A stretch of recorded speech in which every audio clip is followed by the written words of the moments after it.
네, 오늘 본문 말씀은 야고보서 2장 1절에서 13절입니다. 야고보서 2장 1절에서 13절입니다. 제가 가지고 있는 성경으로는 신약 372페이지입니다. 야고보서 2장 1절에서 13절입니다. 우리 다 찾으셨는 줄 믿고 다 같이 한 목소리로 1절부터 13절 같이 합독하도록 하겠습니다. 시작. 내 형제들아, 영광의 주 곧 우리 주 예수 그리스도에 대한 믿음을 너희가 가졌으니 사람을 차별하여 대하지 말라. 만일 너희 해당에 금 가락지를 끼고 아름다운 옷을 입은 사람이 들어오고 또 남루한 옷을 입은 가난한 사람이 들어올 때 너희가 아름다운 옷을 입은 자를 눈여겨보고 말하되 여기 좋은 자리에 앉으소서 하고 또 가난한 자에게 말하되 너는 거기 서 있든지 내 발등상 아래 앉으라 하면 너희가 서로 차별하며 악한 생각으로 판단하는 자가 되는 것이 아니냐. 내 사랑하는 형제들아, 들을지어다. 하나님이 세상에서 가난한 자를 택하사 믿음에 부유하게 하시고 또 자기를 사랑하는 자들에게 약속하신 나라를 상속으로 받게 하지 아니하셨느냐. 너희는 도리어 가난한 자를 업신 여겼도다. 부자는 너희를 억압하며 법정으로 끌고 가지 아니하였느냐. 그들은 너희에게 대하여 일컫는 바 그 아름다운 이름을 비방하지 아니하느냐. 너희가 만일 성경에 기록된 대로 내 이웃 사랑하기를 내 몸과 같이 하라 하신 최고의 법을 지키면 잘하는 것이니와 만일 너희가 사람을 차별하여 대하여 죄를 짓는 것이니 율법이 너희를 범법자로 정죄하리로다. 누구든지 온 율법을 지키다가 그 하나를 범하면 모든 범하는 자가 되나니 간음하지 말라 하시니가 또한 살인하지 말라 하셨는즉 내가 비록 간음하지 아니하여도 살인하면 율법을 범한 자가 되느니라. 너희는 자위의 율법대로 심판받을 자처럼 말도 하고 행하기도 하라. 긍휼을 행하지 아니하는 자에게는 긍휼 없는 심판이 있으리라. 긍휼은 심판을 이기고 자랑하느니라. 아멘. 우리 옆에 분하고 인사할까요? 하나님은 지사님을 권사님을 사랑합니다. 우리 환영합니다. 하나님을 지사님 사랑하십니다. 사랑합니다. 우리 성준이 자매님 하나님을 사랑하십니다. 네, 오늘 본문 말씀은 야고보서 2장 1절에서 13절입니다. 경건의 삶 5번째 시간입니다. 오늘 본문 말씀에서는요, 차별하여 대하지 말라라는 주제가 기록되어 있습니다. 야고보서는 끊임없이 우리에게 믿음의 삶, 경건의 삶에 대해서 말하고 있습니다. 지난주에 말씀드렸던 것처럼 경건은 추상적인 개념이 아닙니다. 경건은 우리 삶 가운데 믿음으로 행하는 삶을 말합니다. 그래서 야고보는 경건이라는 추상적 개념이 예수 그리스도를 믿는 성도들의 일상생활 속에서 어떻게 행해야 하는지, 어떤 모습으로 나타내야 하는지에 대해서 구체적으로 가르쳐주고 있습니다. 그 가르쳐준 말씀이 바로 오늘 야고보서 본문입니다. 이 야고보서 본문에서는 경건의 삶을 살아가는 자들이, 하나님의 백성된 자들이 예수 그리스도의 제자된 삶이 어떻게 살아야 되는지에 대해서 차례차례 순서대로 말씀하고 있습니다. 그 중에 하나가 오늘 본문에서 말하는 것이 차별하지 말라입니다. 우리는 차별이라는 말에 민감하게 반응합니다. 왜냐하면 이 호주는 백호주의로 유명하죠. 그리고 호주 땅에서 살아가는 이 우리 동양인들에게는 인종차별이라는 것을 당해본 경험이 있기 때문입니다. 여러분들은 지금까지 호주에 살면서 차별을 당해보신 적이 있습니까?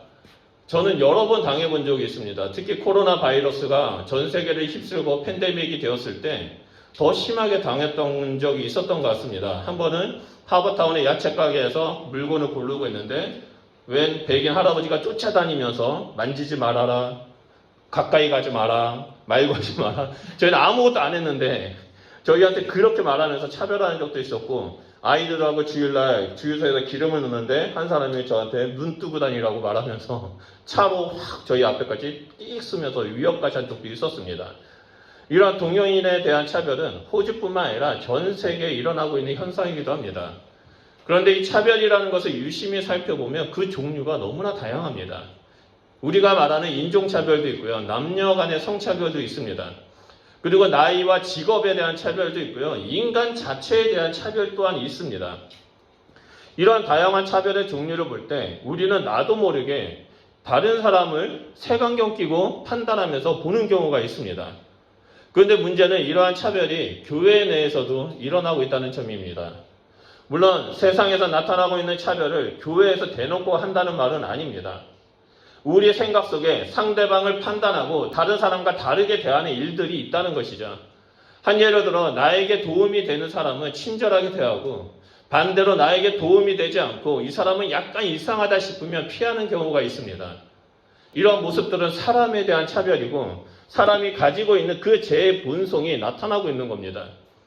그런데 이러한 차별의 문제가 오늘날 교회에서만 일어나는 것이 아니라 야고보 시대의 초대교회에서도 동일한 문제가 있었다는 겁니다. 교회 안에서 차별을 해결하기 위해서 야고보는 오늘 본문 말씀을 기록합니다. 2장 1절을 보면 내 형제들아 영광의 주 곧 우리 주 예수 그리스도에 대한 믿음을 너희가 가졌으니 사람을 차별하여 대하지 말라라고 명령합니다. 야고보는 분명하게 사람을 차별하여 대하지 말라고 말하죠. 여기서 개역개정 성경에는요, 사람을 차별하여 대하지 말라라고 번역을 했지만 헬라어 원문 성경을 보면 또는 킴제이스 그 번역 성경을 보면 사람의 외모를 보고 차별하지 말라라고 나옵니다. 즉 눈에 보이는 그 사람의 모습, 그 사람의 얼굴, 사람의 형태를 보고 그 사람을 차별하지 말라는 거죠. 그 사람이 가지고 있는 재산, 그 사람이 가지고 있는 직업, 그 스펙, 명예 등을 보고 그 사람을 판단하고 차별하지 말라는 겁니다. 야고보가 이렇게 성도들에게 명령한 이유는 영광의 주, 그 우리 주 예수 그리스도에 대한 믿음을 가졌기 때문입니다.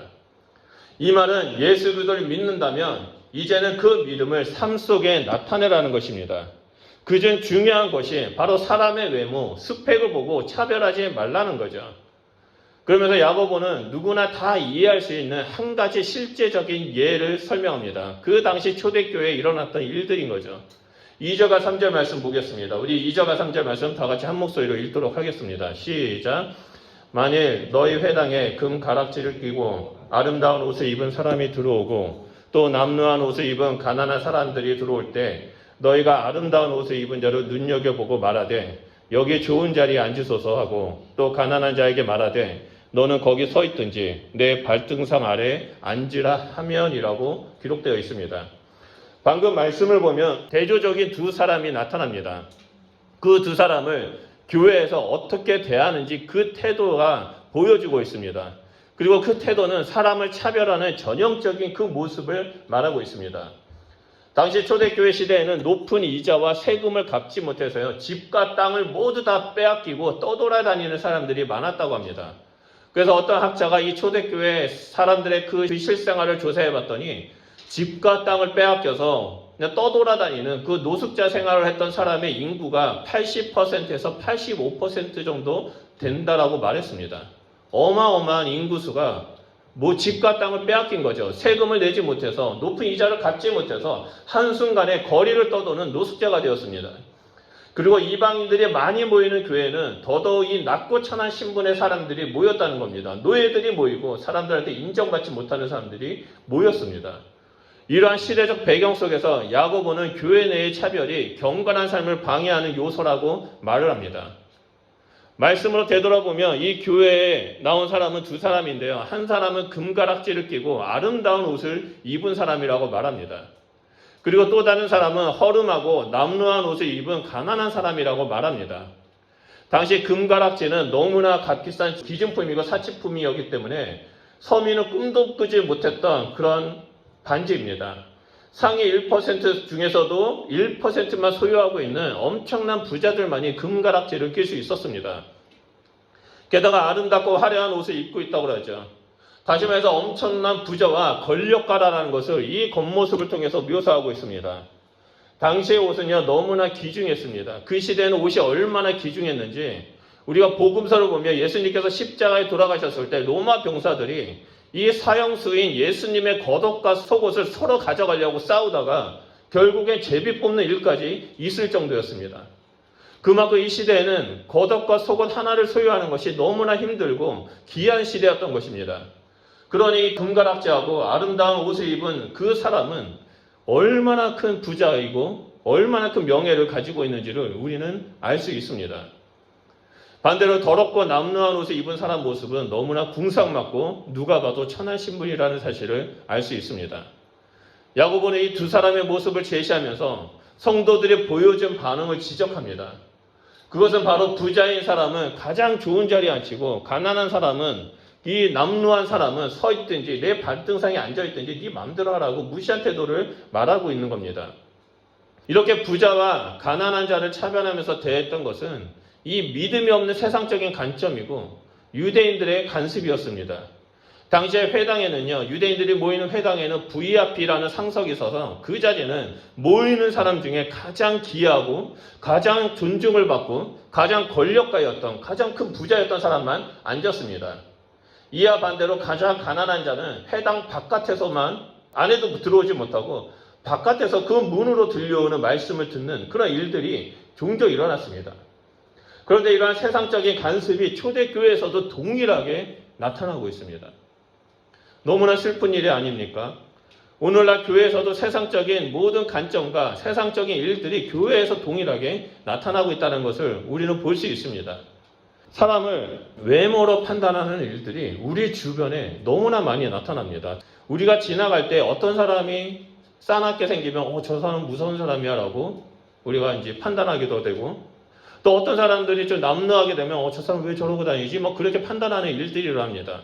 시티만 가도 노숙자들을 보면 우리는 노숙자들을 피하는 일들이 많이 나타납니다. 그 사람의 외모를 보고 판단하고 이 사람은 이런 사람일 거야 라고 우리가 결정하는 일들이죠. 우리는 너무나 연약한 존재이기 때문에 사람을 자신의 주관대로 판단하려는 그런 경향이 있습니다.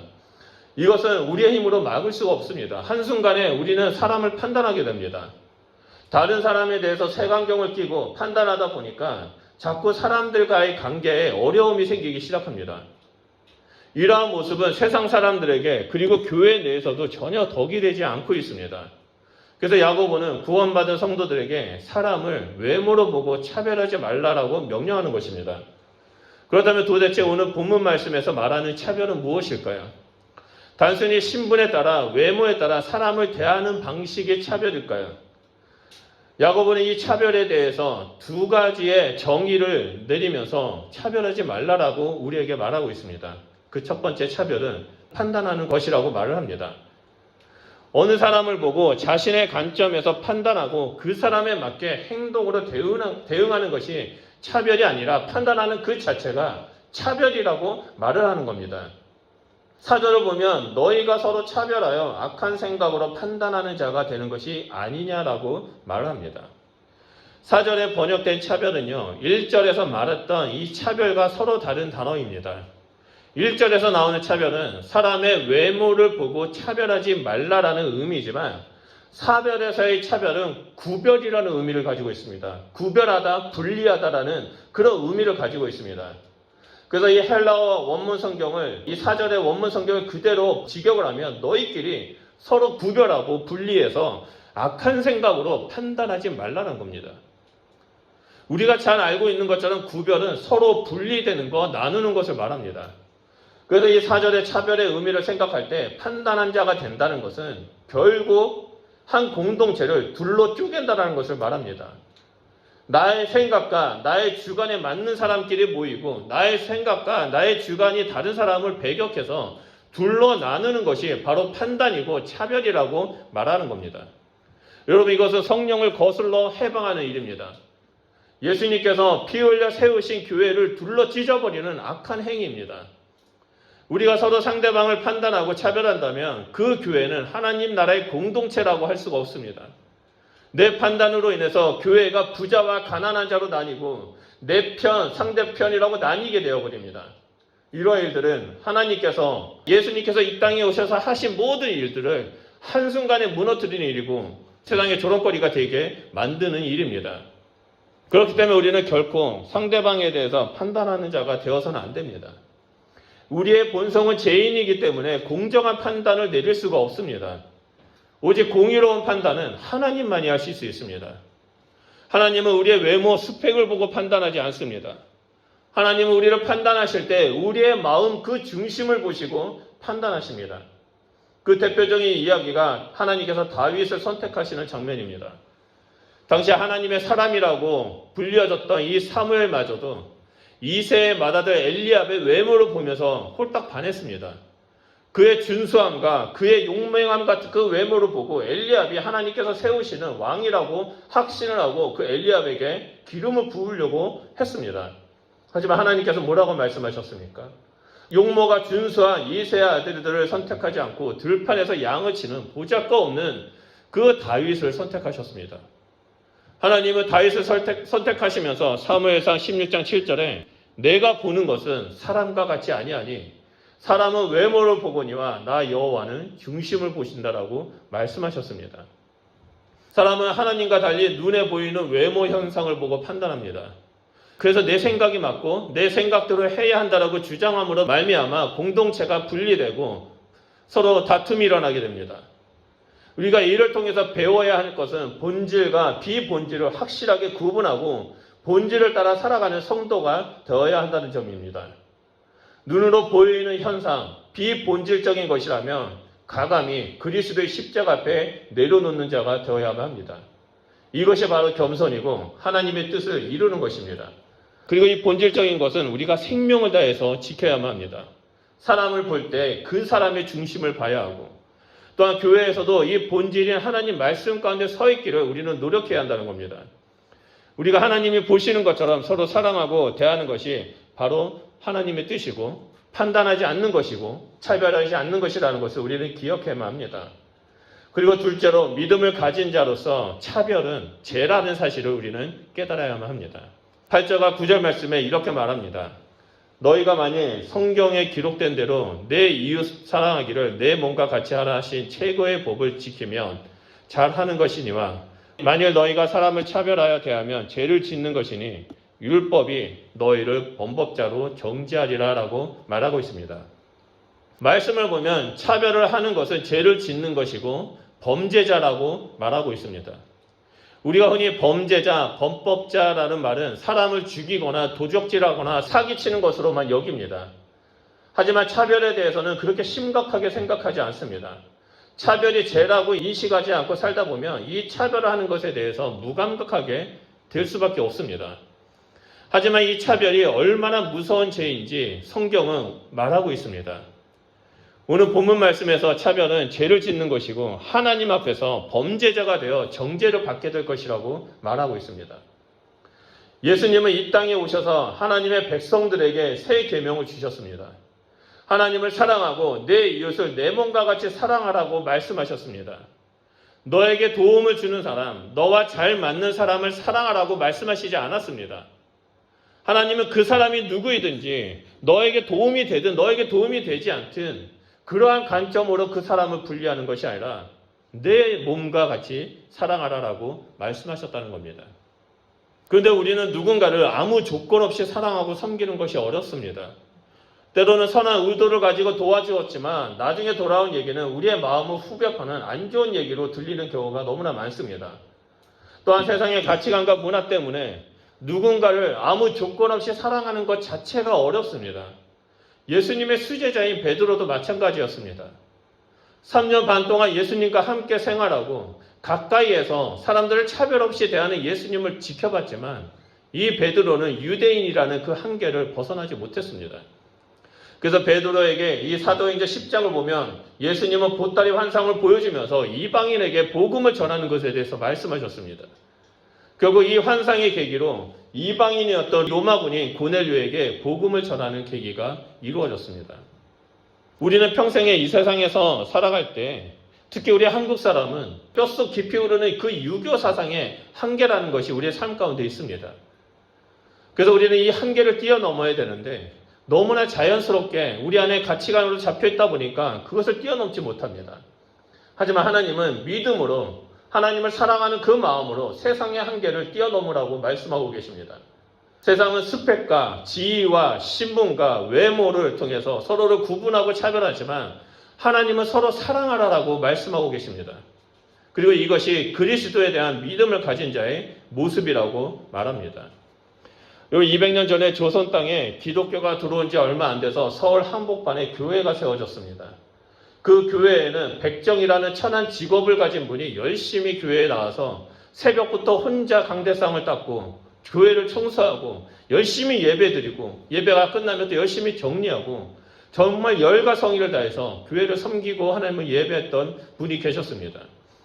그런데 신분이 천민이지만 하나님을 너무 많이 사랑했고 그 사랑으로 열심히 봉사하며 섬겼던 분입니다. 교회가 어느 정도 성장이 되자 장로를 선출해야 되는 시점이 다가왔습니다. 그래서 그 교회에서는 백정 출신인 이분과 그 지역의 유명한 부자이자 양반 출신이 교인 두 사람을 장로 후보로 추대했습니다. 두 후보를 놓고 심사하던 끝에 결국에 이 백정 출신 교인이 장로가 되었습니다. 그래서 교회가 뒤집어졌습니다. 어떻게 저렇게 천하고 천한 백정놈한테 내가 장로님이라고 부를 수 있겠느냐라고 사람들이 다 뒤집어 문제를 일으켰습니다. 결국에 이 양반이 내가 저 천민한테 장로님이라고 부를 수 없다라고 말한 사람들이 다 나가서 따로 교회를 세웠습니다.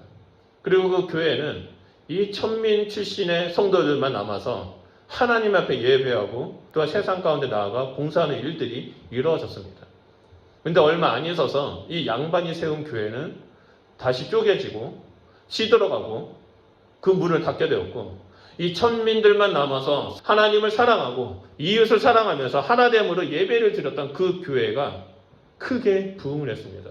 이런 이야기는 우리들로 하여금 많은 생각을 하게끔 합니다. 본질인 하나님의 말씀이 우리 개개인과 교회 가운데 중심이 되지 않는다면 우리도 모르게 동일한 죄를 저지를 수 있다는 겁니다. 야고보는 오늘 본문 말씀을 통해서 분명하게 차별은 나의 생각, 세상이 주는 지식, 가치관을 판단하는 것이고 죄라고 알려주고 있습니다. 하나님의 말씀으로 바라보는 것이 아니라 내가 주인된 관점으로 사람을 판단하고 차별하는 그것 자체가 죄라고 말하고 있습니다. 우리는 사람들의 외모, 신분, 재산 등을 가지고 사람을 판단할 수밖에 없습니다. 왜냐하면 우리는 죄인이기 때문입니다. 하지만 하나님은 우리에게 그 믿음을 가졌다면 이제는 하나님의 눈으로, 하나님의 사랑으로 그 안에 있는 영혼의 가치를 보라고 말씀하십니다. 하나님의 형상으로 지음받은 그 상대방을 인정하고 그 외모, 출신, 환경, 직업이 아니라 그 영혼 자체의 존귀함을 보면서 서로 사랑하고 하나됨을 이루라고 말하고 있습니다. 하나밖에 없는 이 독생자 예수 그리스도께서 우리를 위해서 십자가에서 죽으시고 부활하셨습니다. 그 결과 예수님을 믿는 모든 자들은 존귀케 되었습니다. 하나님은 우리를 창조하실 때 또한 우리를 이 땅에서 태어나게 하실 때 우리 안에 하나님의 형상을 심어주셨습니다.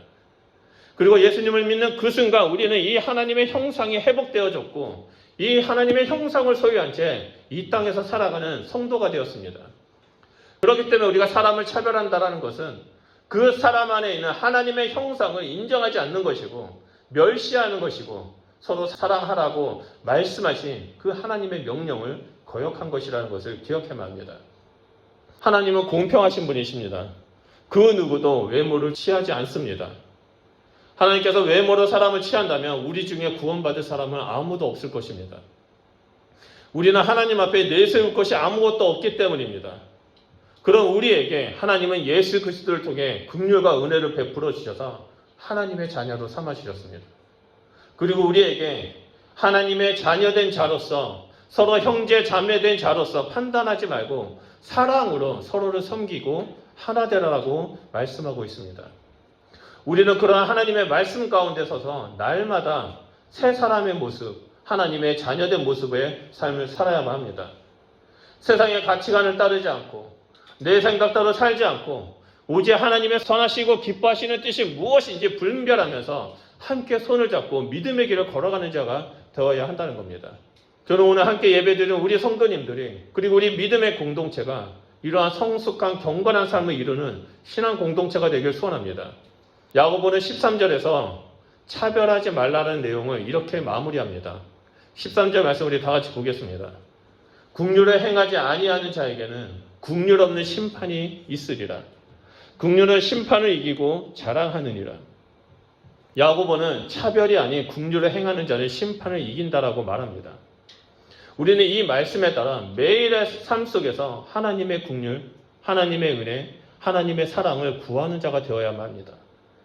하나님께서 이 땅에 교회에게 원하는 것은 모든 사람들이 존중받고 사랑으로 하나 되는 공동체를 이루는 것입니다. 이를 위해 하나님께서 우리에게 말씀을 주셨고 보혜사 성령님을 부어주셨습니다. 우리는 오늘 말씀처럼 우리 개개인뿐만 아니라 우리 교회와 또 우리 가정과 이 브리스번 땅이 하나님의 긍휼과 사랑이 가득 차는 공동체가 되어야 한다는 것을 배울 수 있습니다. 그래서 우리는 처음 만난 사람이라 할지라도, 기존에 만난 사람이라 할지라도 서로를 존중해 주면서 하나님의 긍휼과 사랑을 나누는 자가 되어야만 합니다. 이것이 바로 영광의 주, 그 우리 주 예수 그리스도에 대한 믿음을 소유한 경건한 사람의 삶의 모습입니다. 오늘 함께 예배드리는 우리 성도님들은 서로 사랑하고 하나 되어 이 땅에 하나님의 나라를 이루기를 원하시는 그 하나님의 놀라운 뜻을, 그 꿈을 이루시는 경건한 그리스도인이 되시길 주님의 이름으로 축원드립니다. 우리 말씀을 기억하면서 기도했으면 좋겠습니다. 하나님, 아직도 제 마음 가운데 사람을 볼 때 그 외모를 보고 판단하는 그런 모습이 있습니까? 하나님, 내 마음 가운데 아직도 그 사람 안에 있는 하나님의 형상을 바라보지 못하고 내 주관대로 판단하고 내 주관대로 그 사람을 대하려는 그런 태도가 있습니까? 하나님, 그렇다면 내 삶 가운데 말씀해 주십시오. 그 모습을 버리게 해주십시오. 그래서 이 시간에 하나님의 사랑으로 섬기고 하나됨을 이루는 공동체가 되게 해주십시오. 더불어 하나님, 이 땅에 있는 교회가, 또한 우리 교회가 사랑의 교회가 되게 해주십시오. 하나님의 나라를 온전히 이루는 그 교회가 되게 해주십시오. 그러기 위해서 우리에게 하나님의 말씀과 성령의 충만함이 넘쳐나야 함을 고백합니다. 하나님, 이 시간 가운데 우리에게 말씀해 주시고 성령의 충만함으로 역사하여 주십시오라고 우리 다시 한번 주여 삼창하며 기도하도록 하겠습니다. 기도하겠습니다.